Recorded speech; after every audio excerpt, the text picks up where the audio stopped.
The offer still stands.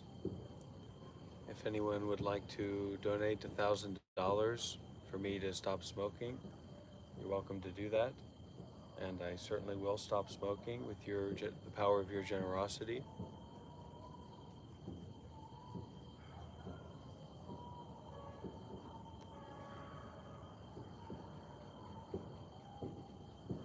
After the meditation retreat is finished, we will open up again the Monk Life Meditation Motorbike uh, fundraising project. We're looking at a $2,000 e-bike. We're going to go electric this time, and it turns out, because I wasn't planning to get an electric bike with the original GoFundMe, so it turns out that this will probably be better for everyone involved, especially the earth. So that will be a $3,000 project we're hoping for. That's our hopeful goal. And we'll see about how we want to go in raising or setting up a GoFundMe for the Dr. Rob Stopping Smoking Fund. And hey, if you want to make Dr. Rob feel a little bit difficult, donate $1,000 to the Stop Smoking project, and that's going to be very difficult for me, but I dare to do it.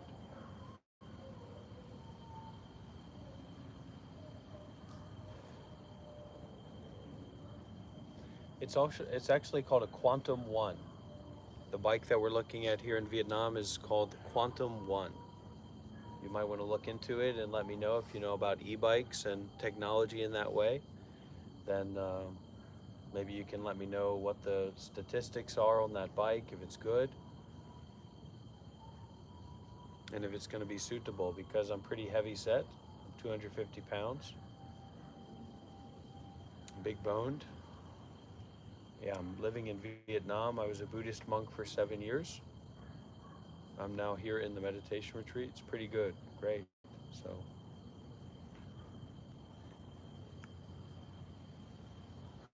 well, either I'll be experiencing difficulty by stopping my nicotine addiction cold turkey, or I'll be a saint. So either ways, the donors win. Okay, that's not appropriate first to watch. I'm going to remove that comment. Thank you for your $2 donation.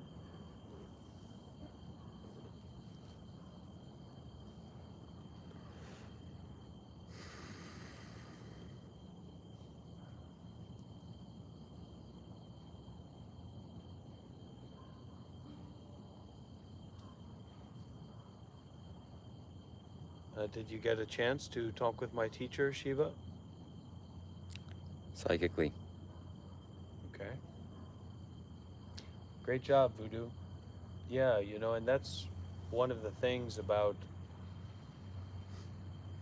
addiction is there's people dealing with fentanyl addiction, there's people dealing with alcoholic addiction, and it's a little bit disrespectful to them to make this big deal about my personal choice to smoke at this time.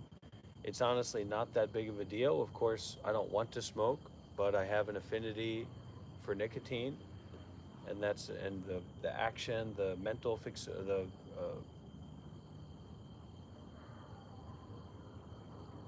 oral fixation.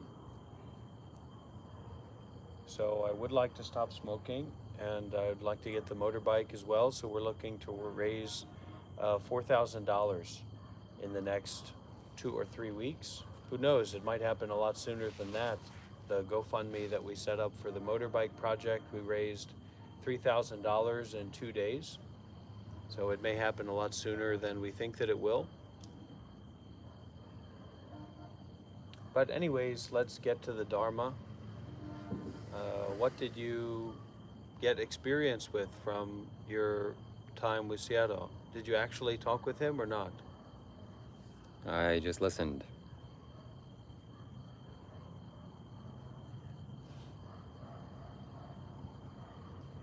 Tabarwa has a wonderful monastery in the south of Italy. Tabarwa is the organization that I'm a part of, that I was a monk in for 7 years, but it's currently sitting empty, so it's not being used right now. But in the future, it may in fact be opened up again. So we're not here begging on the internet. We're here at the Buddhist monastery. I am here at the Buddhist monastery. My name is Dr. Rob. I'm the founder of the Monk Life Meditation Institute. I'm here to teach the Dharma and help people access the wonderful world of Buddhism.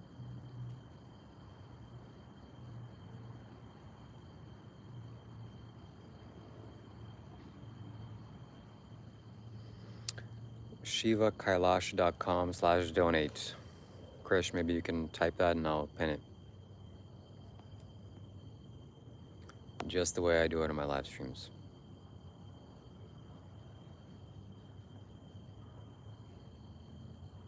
Yeah, thank you, Dominion. That's really nice.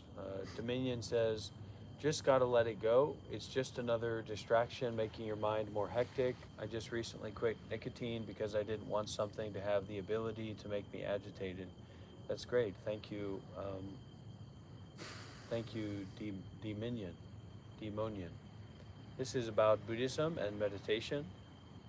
I also have my Kindle here, so we'll have an opportunity to look at some of the deep Buddhist teachings and suttas for those people who are seriously interested.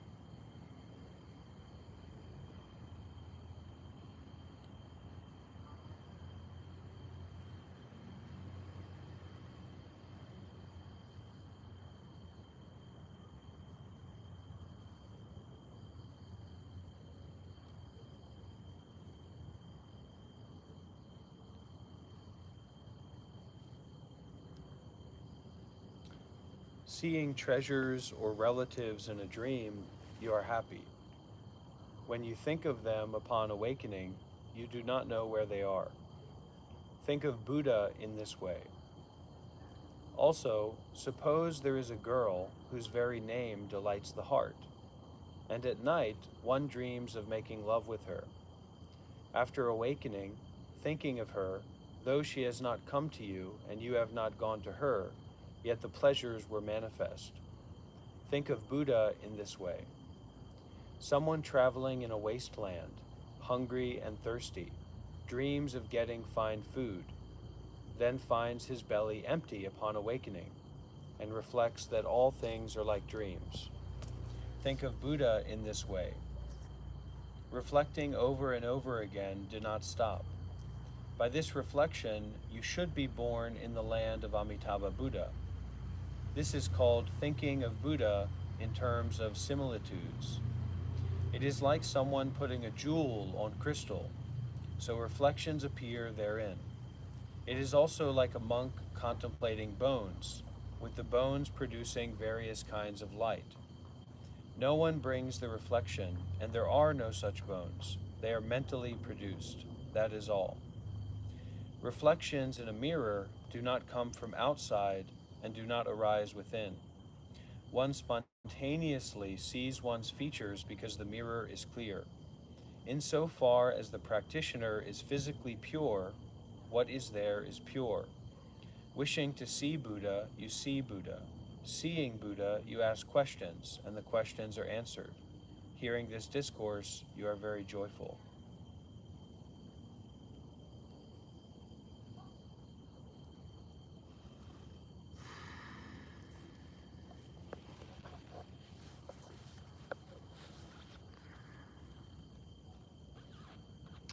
Voodoo child, let's be kind, eh?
Think to yourself, where does Buddha come from? And I go nowhere. I see what I think of. Mind makes Buddha. Mind itself, seeing mind, sees the Buddha mind. This Buddha mind is my mind seeing Buddha. Mind does not itself know mind. Mind does not itself see mind. When there are thoughts in the mind, this is confusion. When there are no thoughts in the mind, this is nirvana. There is no representing this teaching. All is made by thought. Even if there is thought, still ultimately there is nothing, it being empty. Consider the following verses. Mind does not know mind. Having a mind, one does not see mind. Producing thoughts is confusion. No thought is nirvana. The Buddhas attained liberation by way of mind. The mind, without defilement, is called pure. Immaculate in all states of being, it does not take on form. Those who understand this attain the great way.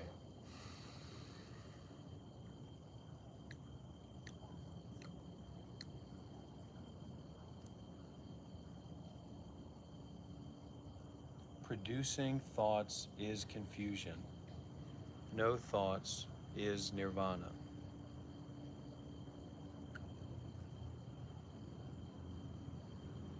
Is that allowed or is that not allowed? Do you allow that?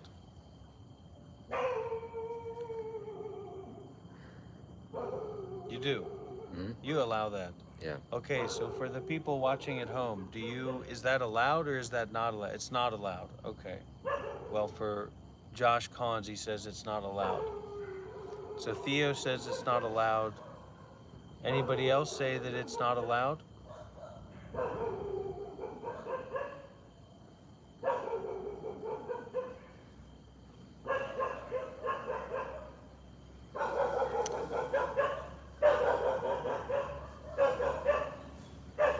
Producing thoughts is confusion. No thought is nirvana. No thought is enlightenment. No thought is awakening.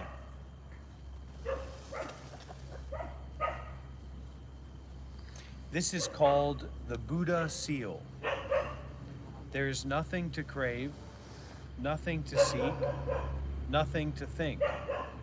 All that exists is ended. All that is desired is ended. Nothing is born from it. Nothing can perish. Nothing is destroyed. This is the essence of the path, the basis of the path. This seal cannot be broken by the two vehicles of individual salvation, much less by demons or hypocrites.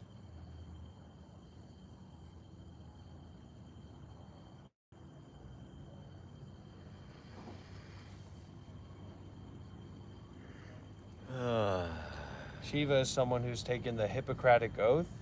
I myself do not align myself with Hippocrates. I think he's a crock. I think he's a fool. I think he's a charlatan. And he doesn't represent my philosophy, my psychology, or my practice.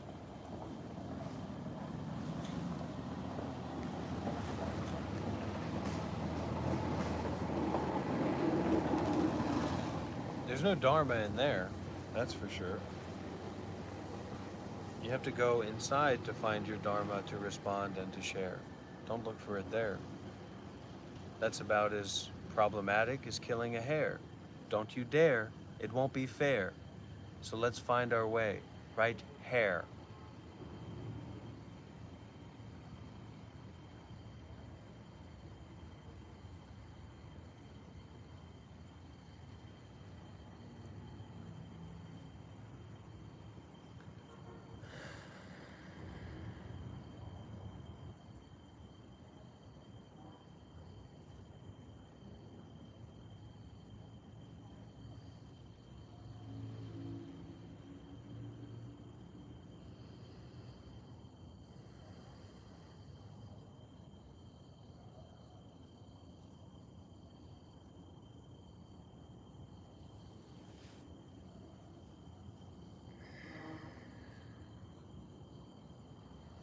Mind does not know mind.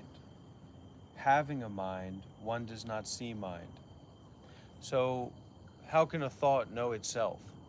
How can a thought hold itself? A thought can't hold anything. It's like a cloud trying to hold a skyscraper. So, mind does not know mind. Having a mind, one does not see mind. It's like trying to see your own eyes. So if you have a mind, if you identify with your mind and your thoughts, you cannot see your mind. Producing thoughts is confusion. No thought is nirvana. Now, my understanding, my relationship with this teaching is why some people say that I am kind of like a Tibetan crazy wisdom hermit kind of character. I don't support those people. I don't believe those people. I think those people are deranged and they need to find a real spiritual teacher. But just to let people know, that's why some people have that idea about me. Producing thoughts is confusion. No thought is nirvana. So for many people here who are watching these live streams and being involved, if you were actually at the monastery, you would be in the position of being a mental patient, because you're not coming here to practice. You're just coming here to make problems and complain and create drama and not take refuge in the Dharma. So what are you doing here? You're a mental patient here, and you're welcome here. So in the Tabarwa ecosystem, there are mental patients, volunteers, yogis, monks and nuns, and of course the donors kind of come in and go out most of the time. Sometimes the donors live at the temple, but not usually. So in being here, you have to allow or allot space for the Dharma, the teachings of Buddha. Consider the following verses. Producing thoughts is confusion. No thought is nirvana.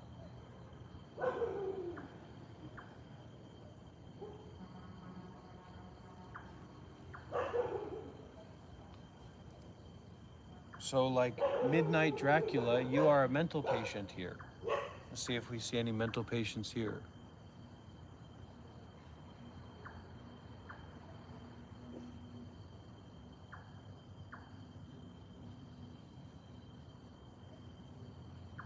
Yeah, so why do you do this to me as a mental patient here?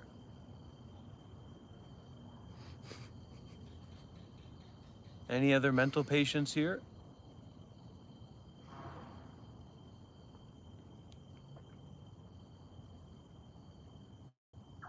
Oh, a little bit shy, huh? Nothing wrong. And also, one of the reasons that I get a little bit rough and tough with people is because who says that it's wrong to be a mental patient? Who says that it's wrong to be a crazy person? Everybody needs help.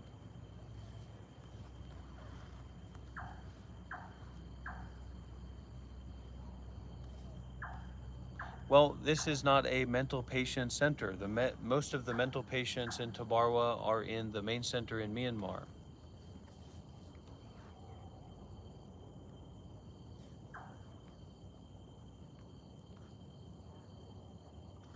But in you trying to start problems and trying to start drama, you would also be considered a mental patient by the people who are informed. Just FYI. There's no space in Seattle or in the enlightened community or people who have realization of like someone's coming up to start drama from a place of ignorance and attachment and ego, and they say, "You're right, we should start some drama. Let's start some drama, everybody." So you have to look at that and consider about that very clearly. We don't play those games in the Sangha.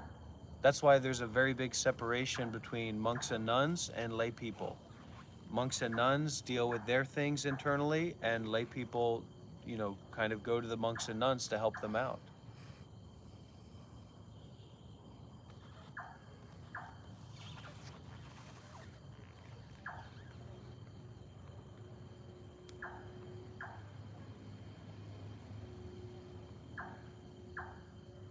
So it's cool. I mean, fundamentally, it's cool and it's interesting and it's joyful. But when we take an environment like this and we try to create drama and we try to create stress and we try to harass people and try to make weird things happen, when we don't know about the actual situation and we're not willing to actually come here and practice, it's just the activity of a mental patient. So Bruce Wayne would be another mental patient.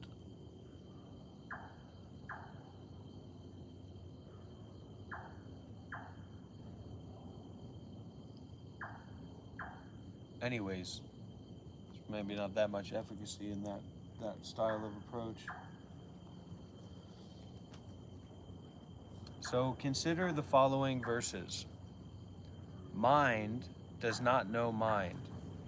You can't see your own mind when you're identified with your own mind. When it's your mind, you can't see it.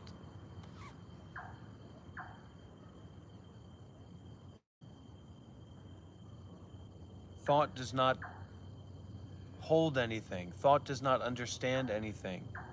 It's like a cloud trying to hold a human body.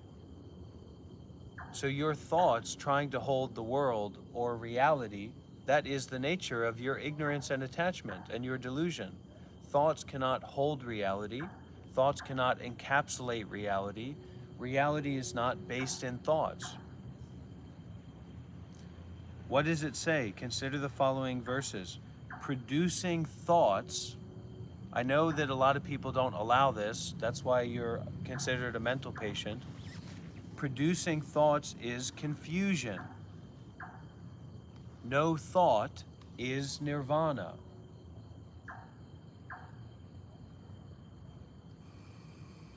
The Buddhas attain liberation by way of mind. The mind without defilement is called pure. Immaculate in all states of being, it does not take on form. It does not take on a character. It does not take on an agency. It does not take on personhood. It does not take on a form of self or other, or right or wrong or good or bad. Immaculate in all states of being. Those who understand this attain the great way. This is called the Buddha seal. There is nothing to crave, nothing to seek, nothing to think. All that exists is ended. All that is desired is ended. Nothing is born from it. Nothing can perish. Nothing is destroyed. This is the essence of the path, the basis of the path. No thought is the basis of the path. No thinking is the basis of the path.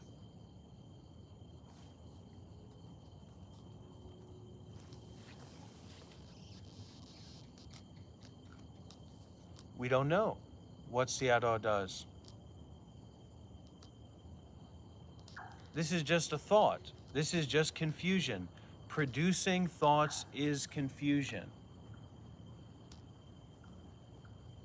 Producing thoughts is confusion. No thought is nirvana. Now, everybody here, check with your Buddhist teachers. Check with your master. I'm gonna ask Sayadaw this question. I'm gonna bring this up and ask him what he says. But you check it. I didn't write this. I read it.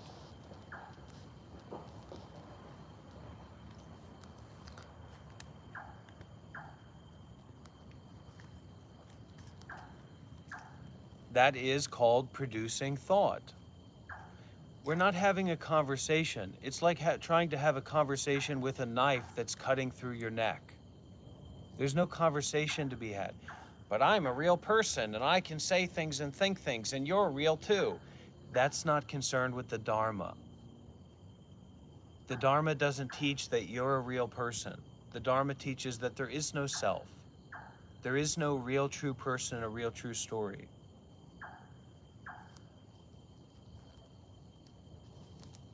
These teachings are expressions of penetrative insight. Exactly, and so is that. It's a recursive ending loop. Okay, hello, producing thoughts is just confusion. That's a thought-producing statement.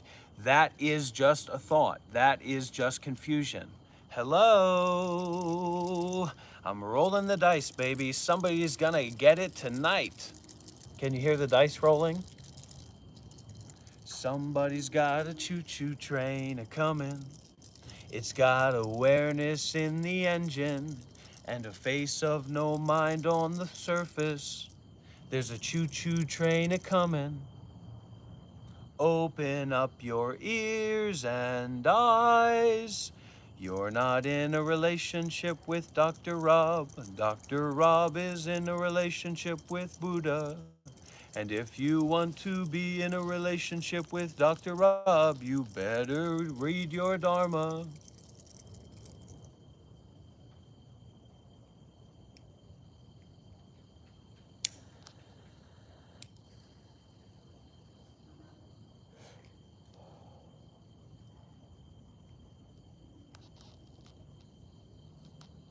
It's probably not right. It's probably not right for me to talk to people that way. But I'm an imperfect person. And if people want to protest my life and come at my house with pitchforks, well, that's my karma. I'll get that back.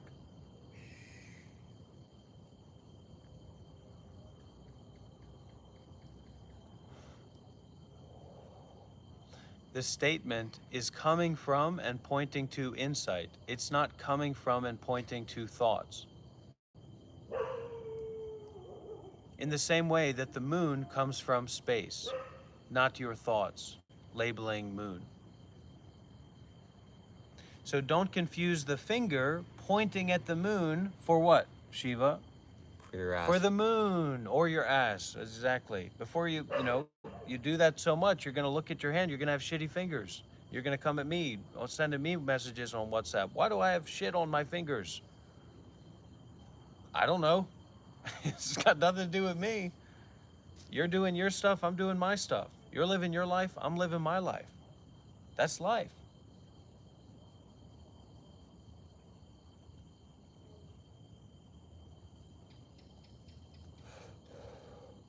That's why this statement, Anon user, that's why this statement is the Dharma, Anon user, and not delusory, right? You're saying every statement that you make, this applies to. It applies to itself. It ends itself.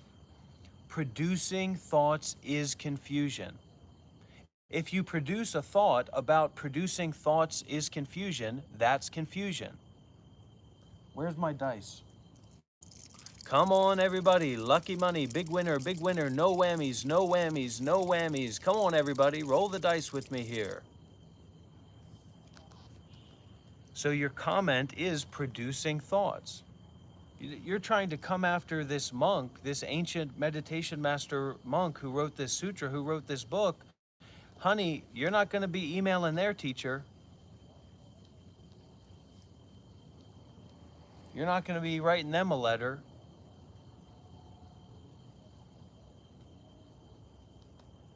It ends itself. The statement ends itself.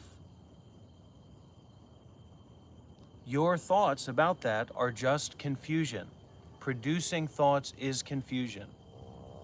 You need to do preliminary sadhana. You need to be respectful and practice generosity. What are you doing here bothering me and bothering my community? Get the fuck out of here, you crazy person. You can be at the center, you can be in the community, but don't come to my fucking house whinging and whining that you got shit on your hands. It's not my ass that you're putting your hands into.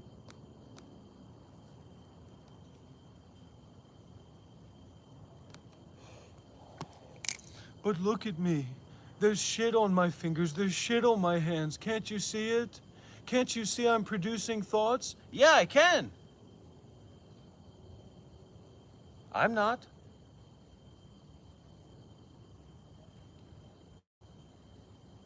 But I'll contact your teacher and I'll tell him what you're doing. All right, crazy lady, you go and do that. You see if my teacher will lick the shit off your fingers. Here, how about this? Get some therapy, man.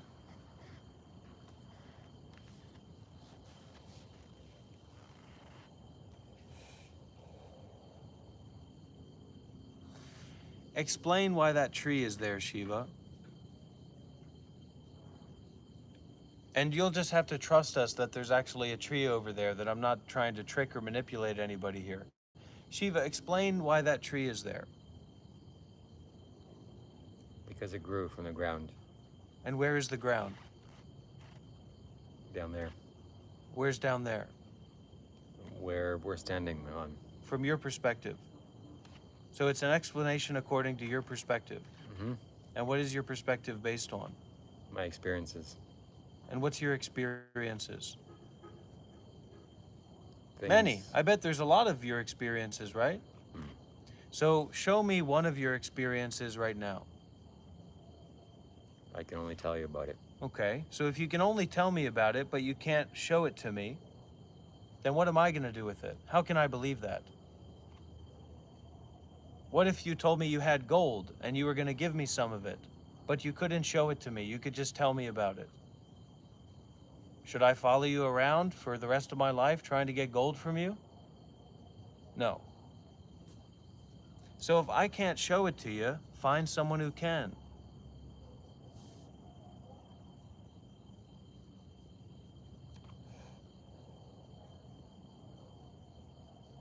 And if we want someone to give us gold or show us gold, well, we're probably going to have to go there in person. Logic or sense does not create trees. It doesn't create anything. Trees just are. And calling it a tree is what, Shiva? A farce. A farce, a construct. What's a tree? Well, it's a tree. I've called it a tree. I think it's a tree. And the Peruvians call it something else. And the Nicaraguans call it something else. And the Africans call it something else. So what we're talking about here is sounds and words.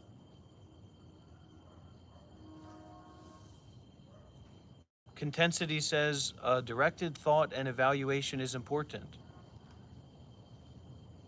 Okay, thanks, Contensity.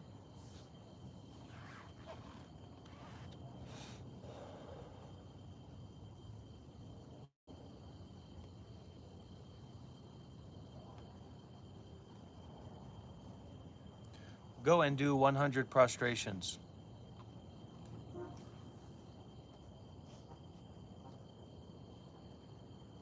And on user.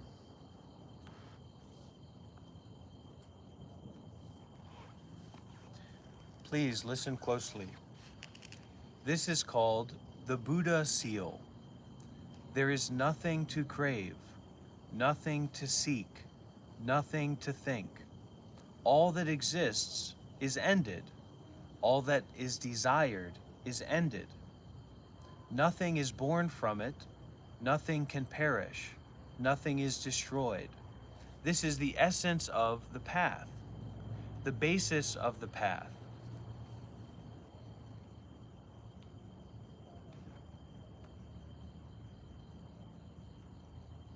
How are you going to think your way into understanding that no thought is nirvana? How are you going to go from where you are to over here? You're already here.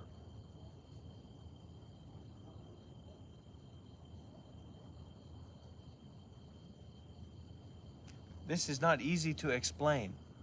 That is why for most people interested in enlightenment or Buddhism or meditation, there's a path to go on. You can't jump to the end right away and think that you're going to get it. You're much more likely to be convincing yourself that you get it rather than actually get it. And the Buddha says there's nobody who gets it. If we want to receive teachings from someone, we have to approach them in a certain kind of way. A way of reverence, a way of sincerity, a way of genuineness.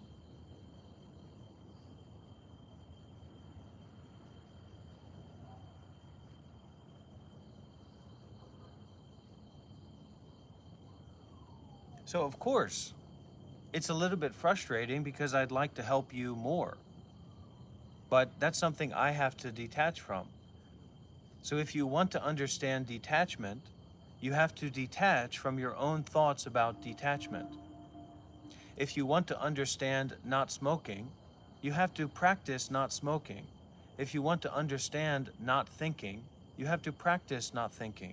You have to see it for yourself. I wish I could explain it more directly. I'm not the Buddha. I'm just some guy. I can't, fully explain it to you. But even for the Buddha, some people are not ready. Some people have. So the story is that after the Buddha got enlightenment under the Bodhi tree, he said, well, I guess I'll just go and die. And, I've got it, and that's great, but people aren't going to be able to understand this. People aren't going to be able to recognize this. And then it said that a deva, a great spiritual being, came down and talked to him and said, "Dear Buddha, there are those whose eyes is covered with just a little bit of dust. Maybe you can try to go and teach them." And then the Buddha went to meet the former ascetics that he was practicing with, and he explained it to them and they understood. And so the Sangha was created. Most of Buddhism is about creating a context and an appearance and an environment where people are going to be able to benefit from the teachings.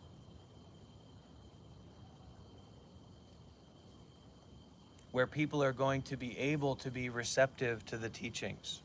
What is a monk? A monk is just a human being wearing robes who's into Buddhism enough to become a monk. People who say, monks don't smoke, monks don't think, monks don't do that, monks don't do this. Well, if human beings do it, then monks do it.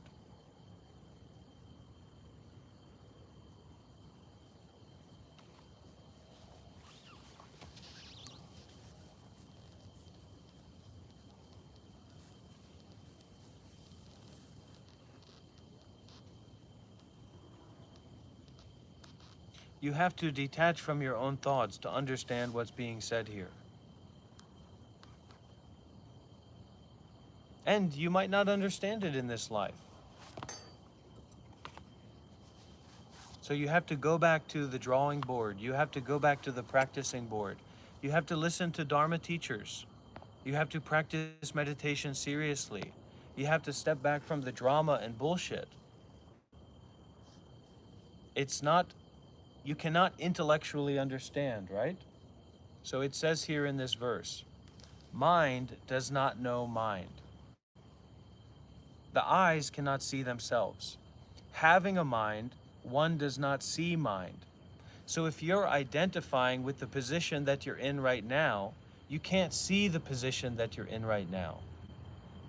If you're, and this is what a lot of things about like white privilege and racism and things like that, a white person can't see that they are in the higher position or in the privileged position in the society because they can't see themselves.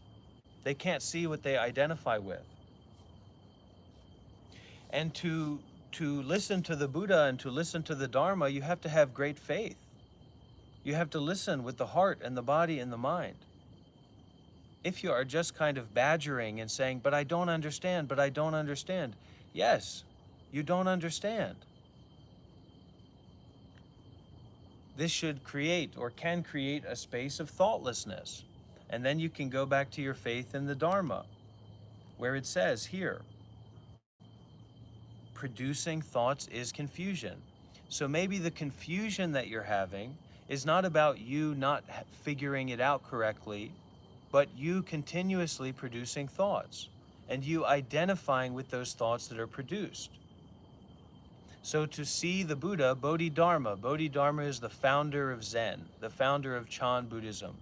Bodhidharma says to realize awareness is liberation. Bodhidharma doesn't say to figure out and think about things and understand it through your thoughts is enlightenment. You cannot understand enlightenment through thinking.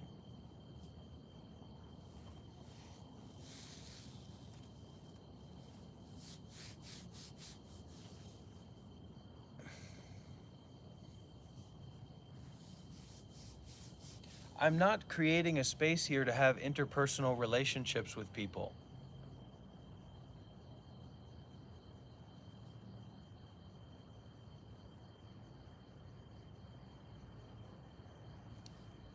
Don't think. Don't worry about what I'm saying. Listen, my friend, my life and my experience is never going to be able to help you. I might be in intense physical pain right now. You can't feel it. I might feel very peaceful and blissful right now. You can't feel it. There you go. That's good. Correct, Anon. That's correct.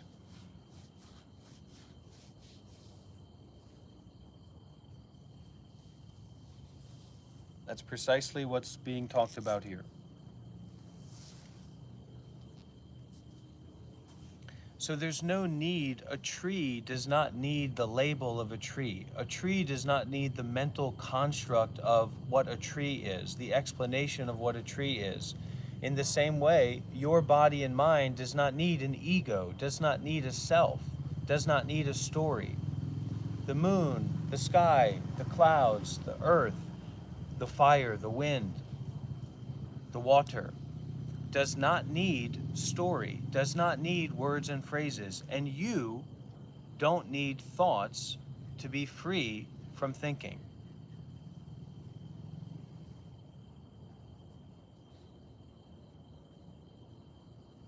I'd like to play this song.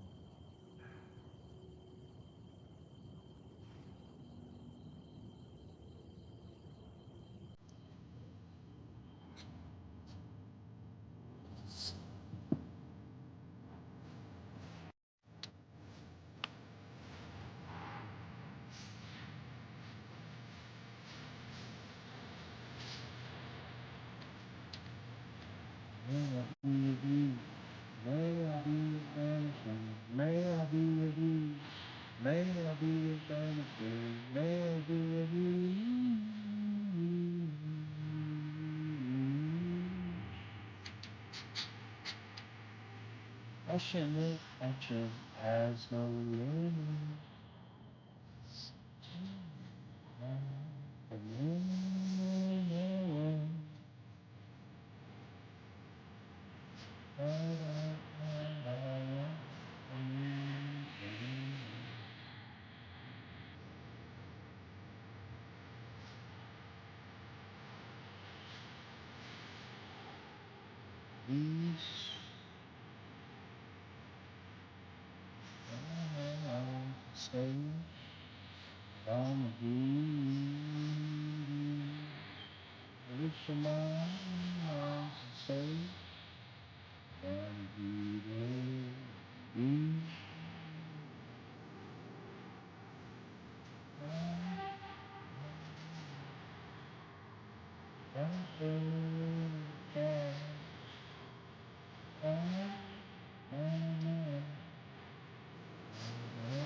So,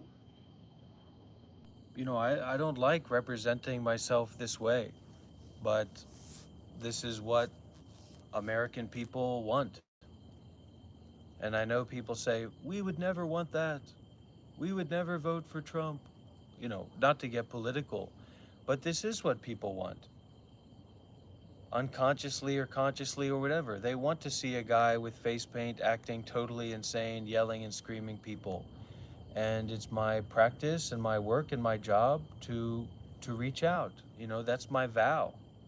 And that's my interest. Um, so it's a sad state of the world, but it's the state that we live in. It is what it is. And that, Anon user, is the right question.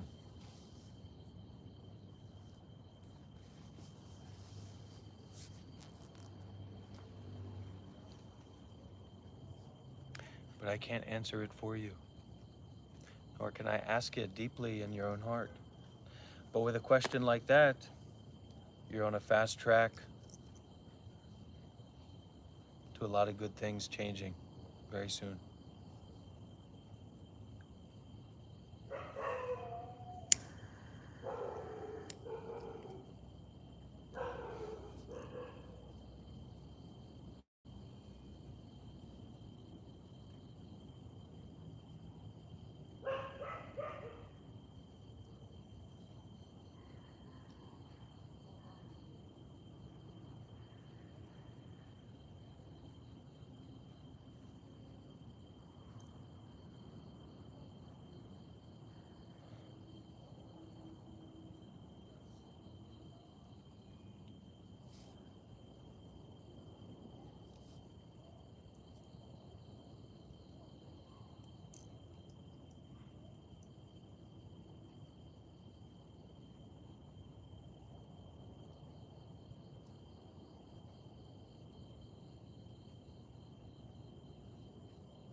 Jesus and Buddha on the path together.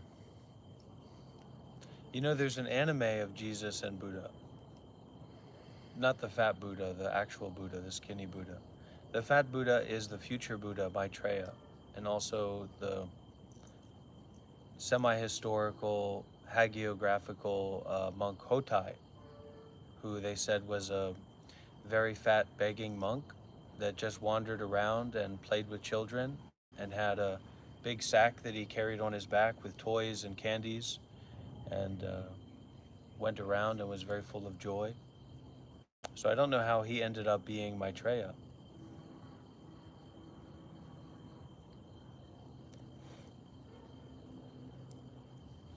Nicholas Kennedy said, the face paint made me think of how crazy things are. And it's funny, sometimes I'll show like the shorts, the videos of me in face paint and stuff to like Vietnamese people that I meet, and they just laugh and are kind of, not in like a maniacal way or a judgmental way, but kind of, you know,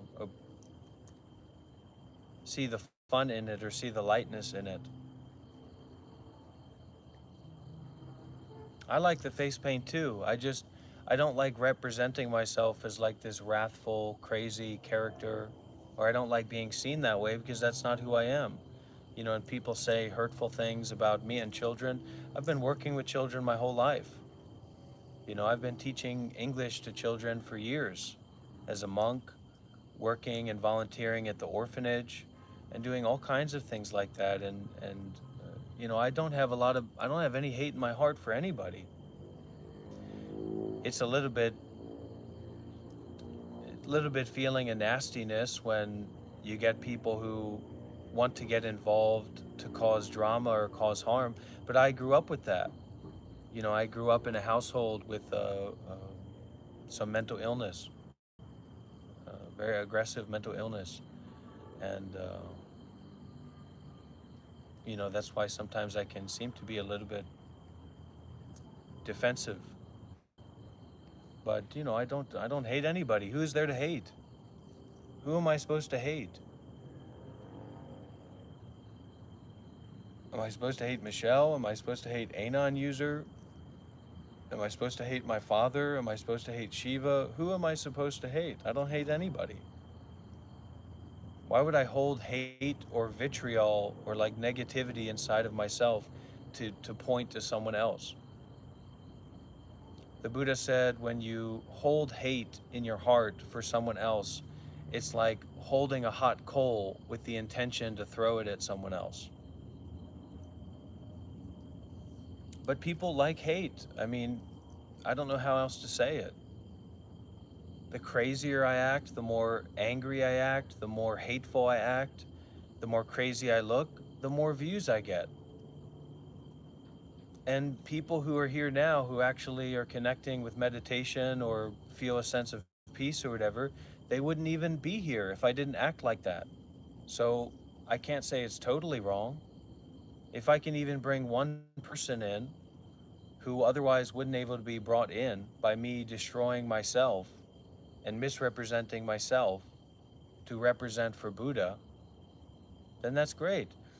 People talking about, well, we're going to talk with your teacher, we're going to show your teacher those crazy videos. Great. I love my teacher. I love what my teacher's doing. I love helping people. So, you know, this isn't an ego thing for me. This is a life thing for me of making merit, of helping people, of sharing the Dharma.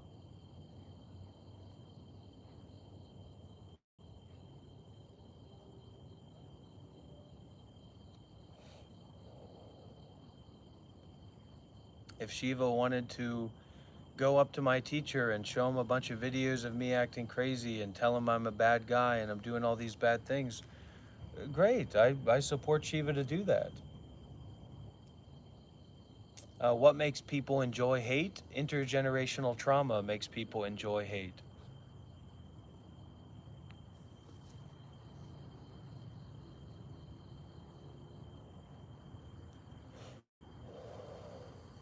And I'm sorry, friends, I understand that this is a live stream, right? But this is also a community space. This is a Buddhist community space.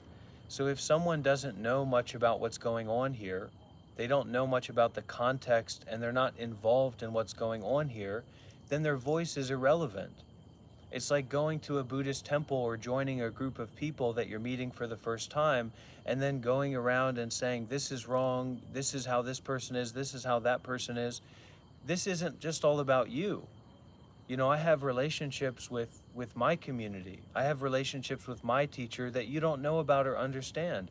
I have relationships with the monks and nuns that I've, practiced with for years that you don't know about and understand. And so if you're coming here out of the blue for drama or to make a judgment or to hold some strong opinion, and you're not even that interested in Buddhism or meditation, that's crazy. You can do that. You have a right to do that, I guess, but it's just crazy. And it's no excuse that this is a YouTube live stream. This is your life. This is your mind. And it doesn't really, what you believe is your problem. This, this becomes a community when we get to know each other. I know many members of this community because I've been practicing with them, teaching for them, sharing with them for years. So what you believe, who cares what you believe? I don't think Shiva cares that much about it. And how can we even care what you believe? We don't even know who you are. Just a username. So there might be something more kind of tricky or strange or weird going on here that's not about me and my life and the people that I'm in a relationship with, but with your mind. And, parasocial relationships. Like you have relationships with me or Shiva or random, just other people watching because you just happen to be here with them. But that's not what a real relationship is about. A real relationship is about intimacy. It's about connection. It's about knowing each other. And me saying that is not about me coming after you. It's me pointing out this aspects of how to view this situation. How could I come after you? Why would I care to come after you? I have no idea who you are. How could you come after me? I'm questioning you, like, what is the relevance or what is the reality of you saying to a large group of anonymous people that you don't know that you don't believe in this or that you believe in that you might have better things to do with your time and energy?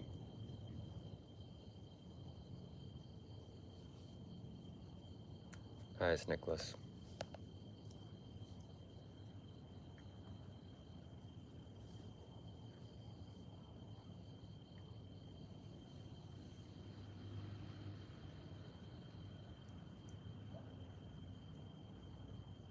And I don't do this to make money. I do this to make merit. Don't worry about understanding other people. Worry about understanding yourself. Somehow, in the modern day, everybody's a psychologist, everybody's a therapist, everybody's understanding all these other people. Focus on yourself. Focus on your own mind.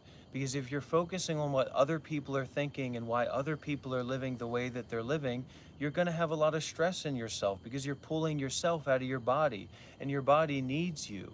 It doesn't need your thinking about what other people do. It needs your presence. It needs your kindness. It needs your wholeness. And you're not going to find wholeness by looking at what other people are doing in their lives. Literally, the live streams.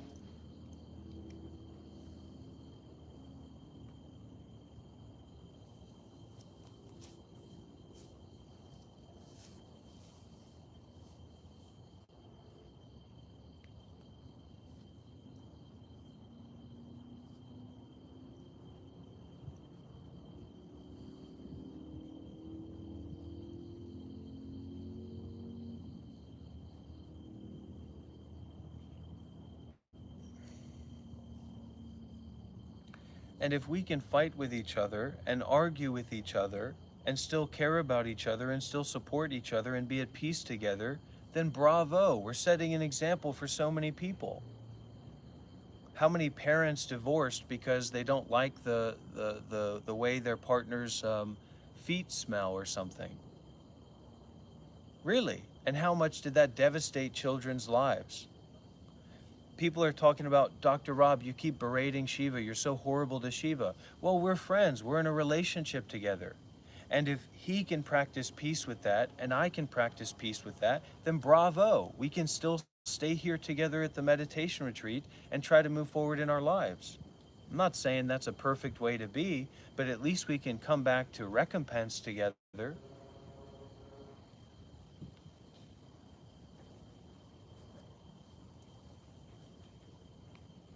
It's a striking example of forgiveness. It's a striking example of not being lost in our self, in our egos. We can refresh and restart and begin again together. Anon user asks, I mean in day-to-day life, like enjoying hatred or harm, self or others, on an internal level, what makes people want to see people harmed, etc.? If you see someone in poverty, it's not enough to be wealthy. You have to be wealthy in relationship to someone else's poverty. So being wealthy isn't just about enjoying your wealth, it's about showing it off. It's about the contrast between people who are poor and people who are healthy. I'll give you a living example. I really liked watching the Australian Border Patrol videos. You ever seen those, Shiva? People fly in from Vietnam or from different countries around the world to Australia, and they get stopped at the border and they get their bags checked and they get interviewed. And I watched that and I said, oh, that is fantastic. That is so interesting. I hope that happens to me. And you know what? It did happen to me, and it was horrible. It was horrible to be intimidated and interrogated, and to have my phone taken from me and scammed, and have spyware put on my phone from the Australian government when I was just coming to visit, to practice meditation, to meet some of my students. So when we watch those crime dramas and we watch people in the interview room, we feel better because we say, well, it's not happening to me, so we feel a sense of detachment from difficult situations. But actually, it can be very unhealthy to do that. When our egos are so intertwined and confused, like mine was before I went to Australia. Still, plenty of intertwinement and confusion. But I thought, whoop-de-doo, I'm going to Australia. And then, you know, I was traumatized. It was traumatizing for me to go through that, to have my privacy invaded, to have me to be treated like a criminal. It was really traumatizing. And what we're working with here, everyone, is a lot of disingenuousness. A lot of people act a way here and comment a way here that they would never act that way in person. They would never walk up to someone else and say, you're a psychopath, you're a narcissist, you're a freak. That's our culture. That's what people are doing here. I understand people want to have meditation experiences, they want to talk about the Dharma, they want to have a peaceful environment, but the social environment in our culture is not peaceful. So we have to learn how to deal with it and how to transform it. So that's what I'm trying to practice and work with here.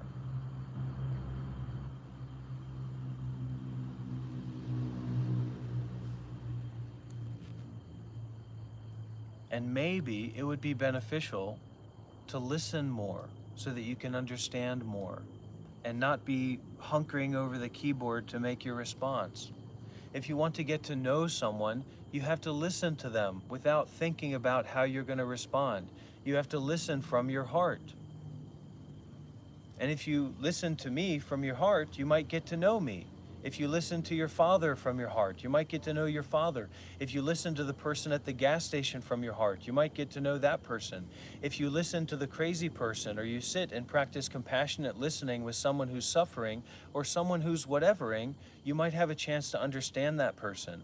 But when someone else is speaking or sharing something with us, and we're already thinking about our next question or thinking about why that's right or wrong, we're not actually hearing what they're saying. We're just hearing what we're thinking.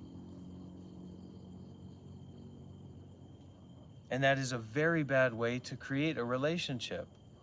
And there is a great poverty of relationships in Western culture.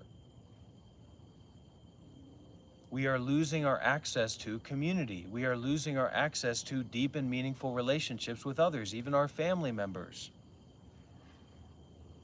I would ask the children in the chat, how many children here feel they have a deep and meaningful relationship with their mother or their father, if they're not divorced? I ask myself, no, I don't have a very meaningful relationship with them. My parents divorced at a very young age, and it was very difficult for me. How many people here have a deep and meaningful relationship with any kind of community in their lives? This is not what, I'm supposed to be making fun of people that I don't know about not having a relationship with a community? I want people to have a relationship with a community, but many people don't. You know why I know that? Because of how much I have looked for spiritual community online. Spiritual Discord servers, Buddhist Zoom meetings, etc., and how difficult it has been to find those places that are cohesive and active and alive, as well as in person. And Rhiannon, that's called childism. Say, we can see the angry toddler. Yeah, that's discrimination against children, as if children are inherently less than you. As of course, Shiva with the veganism, as if animals are inherently less than you. So what we're doing is we're using prejudices, we're using prejudgments about others to justify our abuse of them.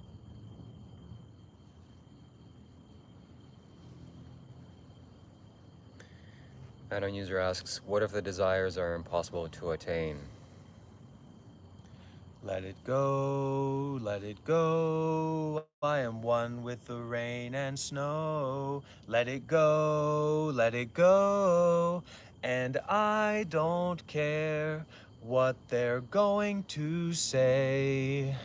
The storm never bothered me anyway. Let it go. Repeat the mantra in your mind. Let it go, let it go, let it go. Do you know how difficult it is to actually talk with a Tibetan guru or a meditation master monk or someone who has real experience with spirituality? Not just in terms of money or boundaries or applications and forms that you need to fill out and how rare those people are, but just in terms of having the cause and conditions to be around them. And you saw that with Shiva, where he went and sat with my teacher for 20 minutes and he said, wow, I'm changed, I'm reborn. He had a new experience.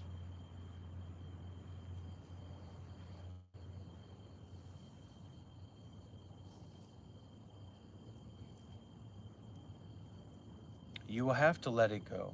You will have to let go of your own body. So what do I think if desires are impossible to attain? Like virgin wife, etc. Like virgin wife, etc. There are very few desires that are impossible to attain. If desires are hard to attain, you should increase your competence. What is the first noble truth of the Dhamma, the Buddha? That the noble truth of suffering. And the second noble truth? The cause. Which is? Craving or desire. So you have to keep that in mind as well. But for lay people, what Sayadaw teaches, and it's very true, you have to do more good deeds. If you do more good deeds, you will get what you want. That's your competency. The competency is in giving, in doing good, in helping others, in listening to the Dharma and practicing meditation, in cultivating the high mind. And then the world will give to you what you need or what you want. You will get what you want if you have the blessings to do that.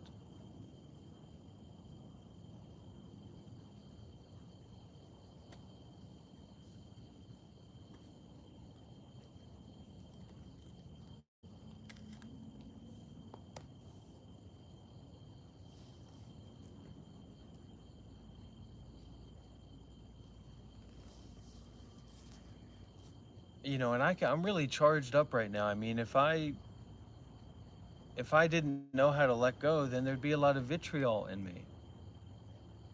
Don't be intentionally and unnecessarily daft.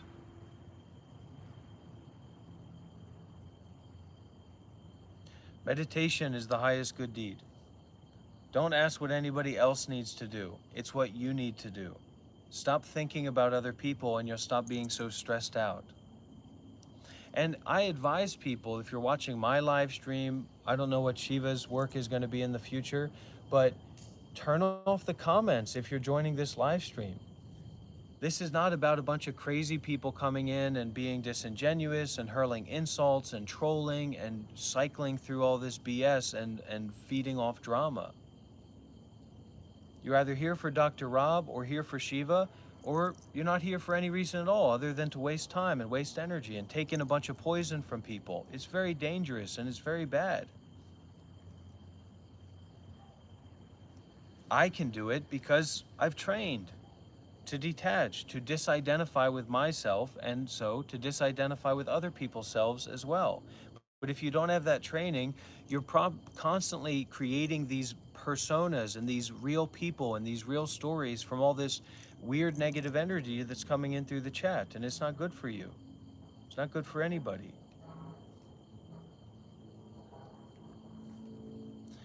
I see your true colors, and that's why I love you. So don't be ashamed, my brother in name, 'cause I see your true colors, and that's why I love you. I hold you so tight, and I forgive you at night, and I began again with a whole new mind of love. I see your true colors, Shiva, that's why I love you. I won't be ashamed, and I won't be afraid, even if I make less money and my donors leave me because I'm associating with you, because I see your true colors, and that's why I love you.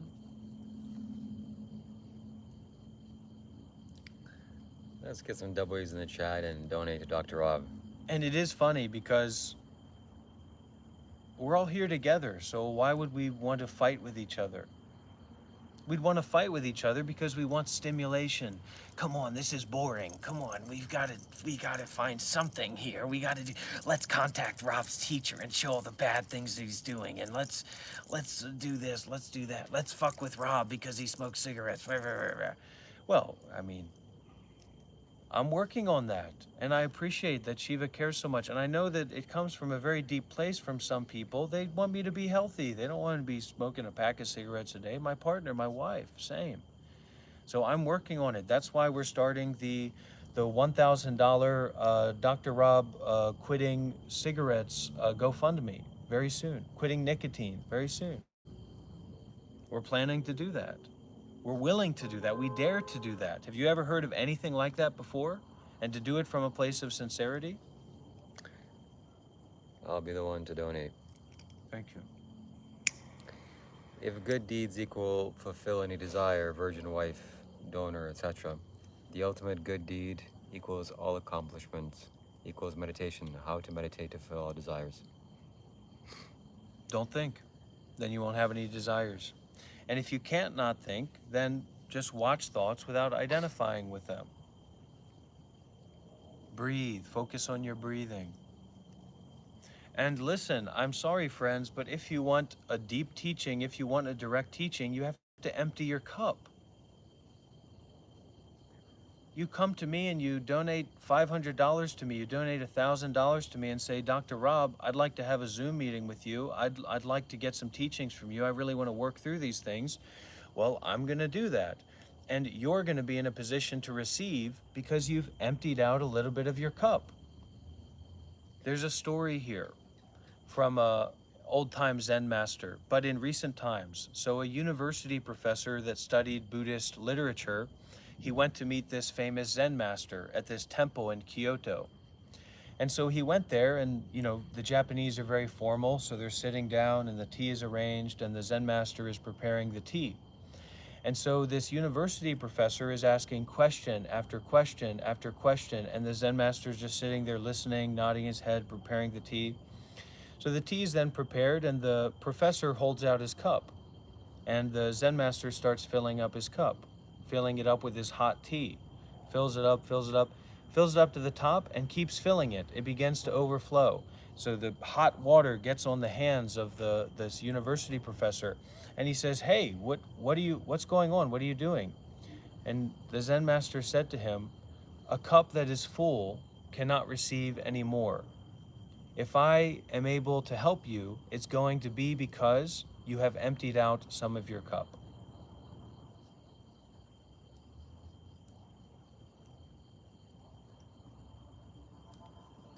Do you have a power bank? I have one that's dead in my room.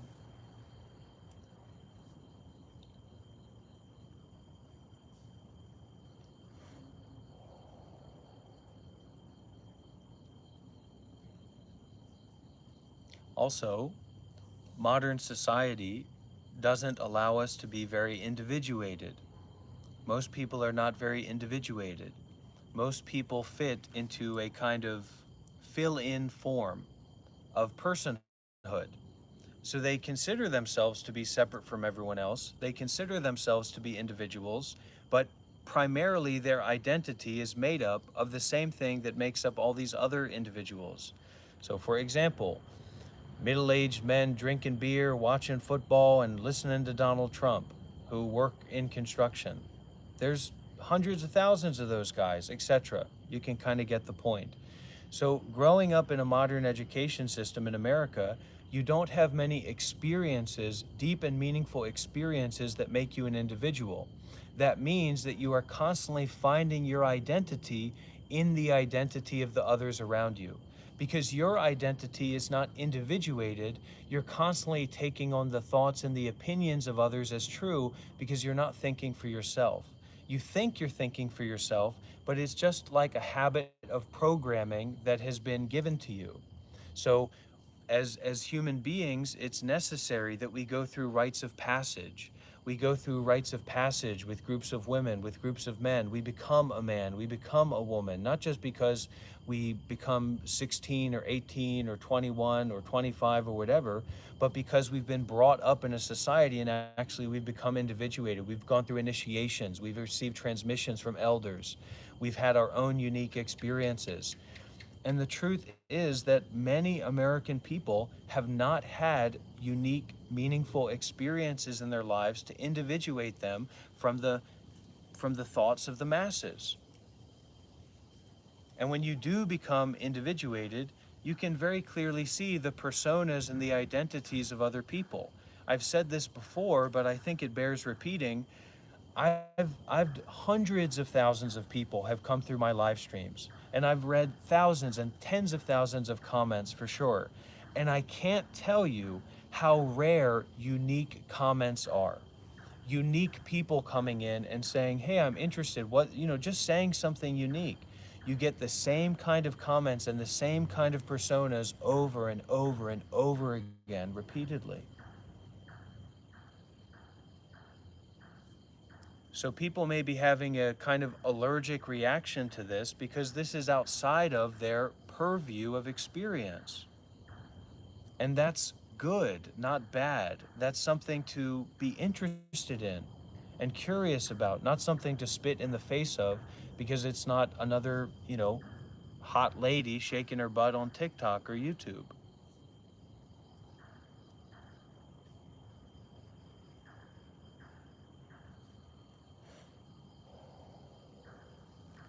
Because from that position of not being individuated and being like a part of this cultural mass of psychology, everything is supposed to fit into your understanding because you only fit into the cultural mass of understanding. So when something is outside of that understanding, you're either aggressive towards it or you are willfully ignorant about that not being something that you know about and have experience with. And you limit yourself in that way. You limit your capacity to grow and learn and explore and build new relationships in that way. And now people get an identity and reify themselves on being against something, which is even more problematic than getting an identity by being for something. I'm for this, I support this. I'm against this. I don't support this. I like Dr. Rob. Dr. Rob's great. I don't like Dr. Rob. Dr. Rob's a mess. That's not meaningful. That's not valuable. That doesn't bring value to your life or to anybody else's life. And so what that actually tends to be is just you trying to convince other people to either like or dislike according to what you feel. So the only thing that you may be doing here, a lot of times this happens, is trying to get other people to not like this. What's meaningful about that? Let's all not like black people. Let's all not like Mexican people. Let's all not like immigrants. Let's all like money. Let's all like cars. Let's all like food. Let's all like Dr. Rob. Let's all not like Dr. Rob. Let's all like Shiva. Let's all not like Shiva. So, what is encouraged and invited here, rather than that, is play.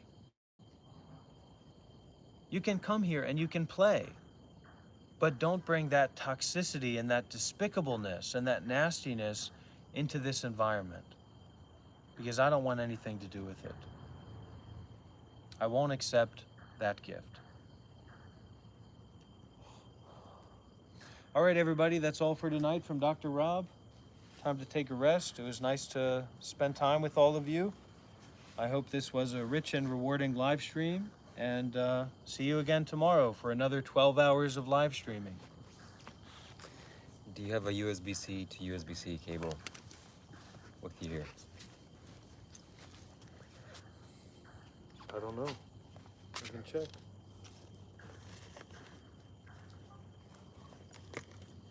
There's a plug right there. I don't have a USB-C cable. Can you take this and charge this?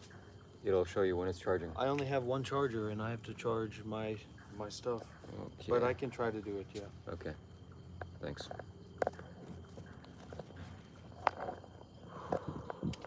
That's it. So I'm going to go back. Good night, Shiva. Good night.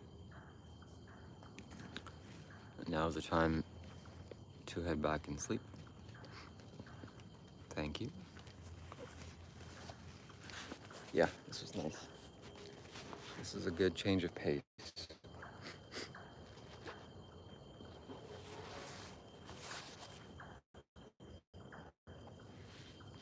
Love you too. I will donate to his fundraiser if he suggests that it's for stopping smoking. Definitely. Thank you, Anon user. You as well. Have a good day. I think you're in Australia, so have a good night.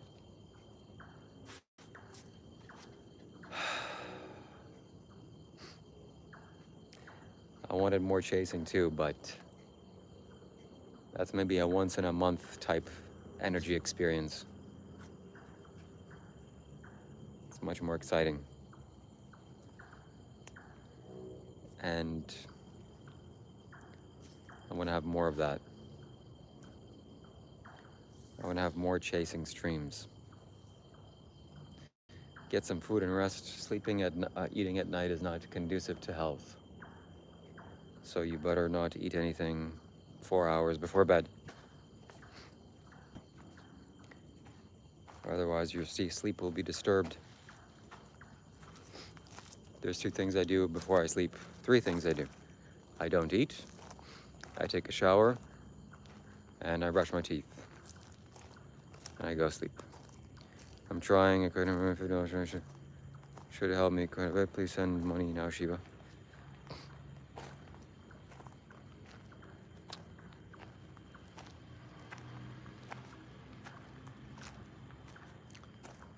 So yeah,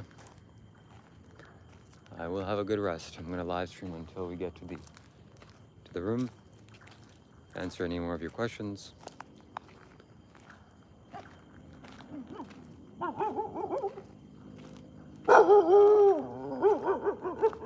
He made a lot of good points. One thing he said that really struck with me was that he's not here on these live streams making money, but he is here to make merit.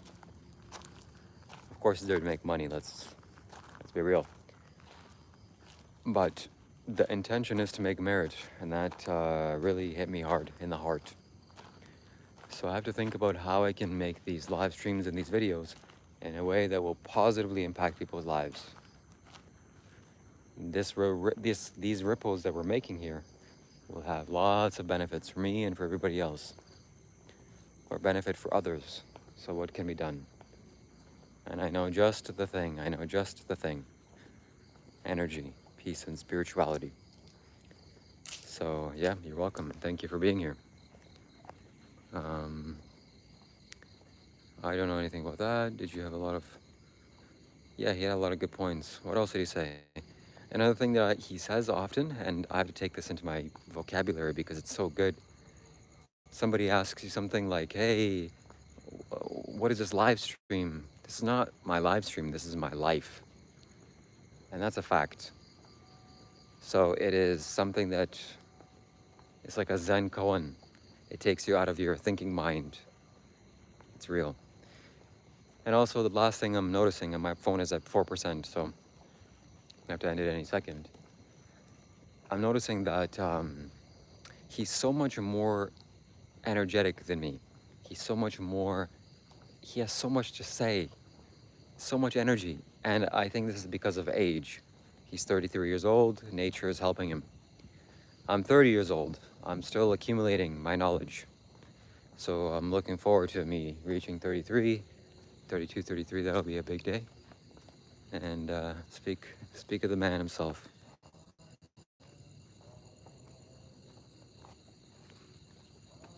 Look at this, I just crossed paths with him.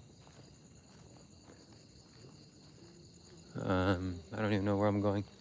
I guess I'm going here. So, yeah, so he has so much to say, and when I'm in his presence, I don't speak much. So people have commented why I don't speak, why I don't talk when I'm doing live streams with him beforehand, not recently, but this is a big comment. Why don't you talk more? You should talk more. Because I really have nothing to say, and he just has so much, it's overflowing. So when the fountain of water is flowing and you're getting nourished by it, you better just stay quiet. Yeah. But still, when the bad behavior starts, I'm gonna reprimand him for sure. And there will be more running streams and chasing streams. You're just getting started.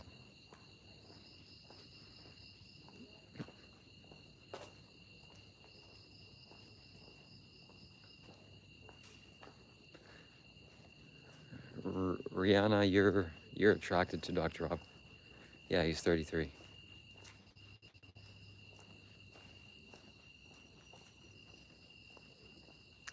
So that's what it's all about, my friends. That's what it's all about. We're heading back home now. Time to sleep. A well can be poisoned. Well, he was saying facts. Do you disagree with anything he said? He was saying lots of important things. Don't think. Let go of your thoughts. Let go of your concepts.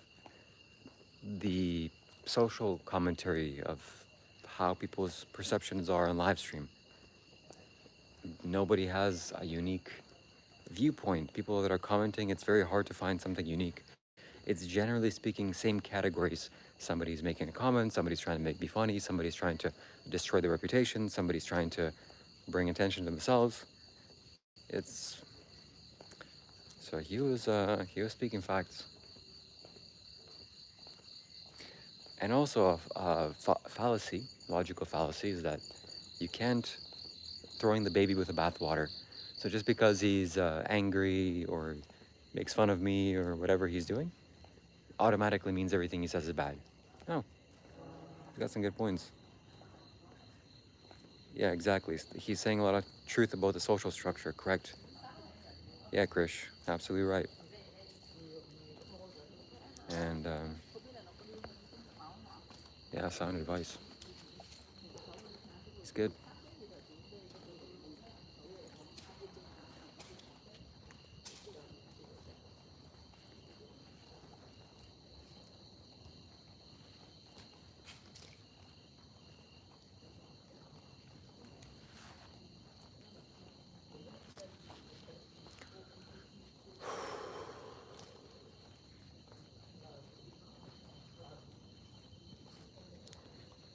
Well, it's not possible to spiritually regress when you have sprouted or you've touched the truth.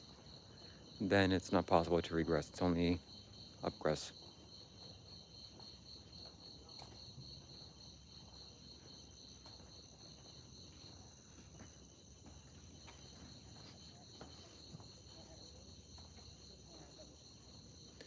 Anyone can spit some truth, doesn't make him a monk. He's not a monk, he's a regular person now.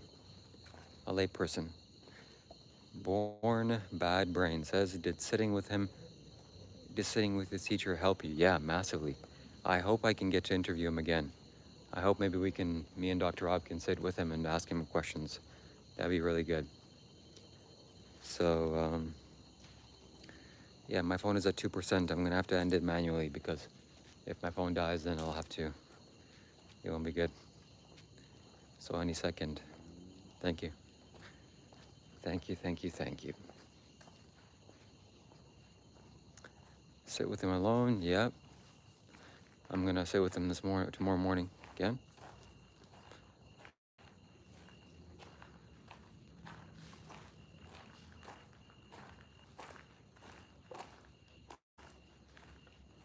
I don't know, Max.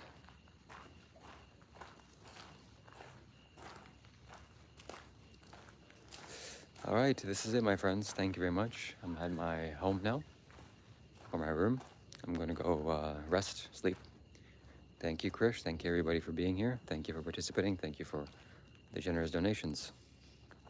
And yeah, thank you for being a part of my YouTube channel. Thank you for joining these live streams. Thank you for commenting. Thank you for being here. Thank you for being alive. And we're here to grow and to learn together. So let's practice.